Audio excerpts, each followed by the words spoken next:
Бүгін жаздың алғашқы арайы балалар күні. Бұл дүниежүзілік атаулы күн. Мерекеден жамбылдық бүлдіршіндер де қапы қалмады. Концерттік бағдарламалар, ойын-сауық алаңдары мен шығармашылық көрмелер. Балаларға тегін балмұздақ та таратылды.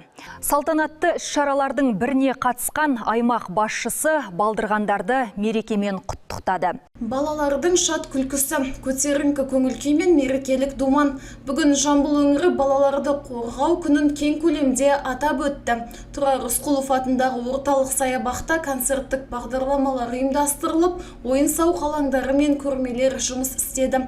Мерекелік іс-шараға қатысқан өңір басшысы мен қала әкімі балдырғандарды бүгінгі күнмен құттықтап, оларға жарқын болашақ тіледі.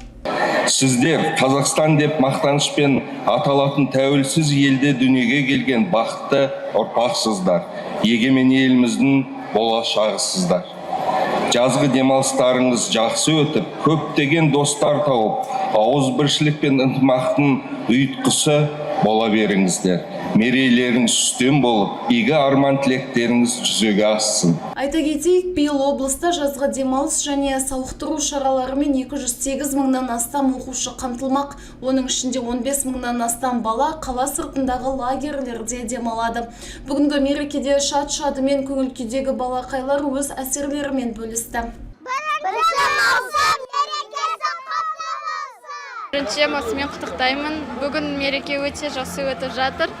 Маған барлығы ұнады. Бүгін мен лагерге достармен, сыныптастармен келдім. Және де бүгінгі күн мен үшін өте күшті болып жатыр. Менің көңіл күйім жақсы. Мен паркке келдім.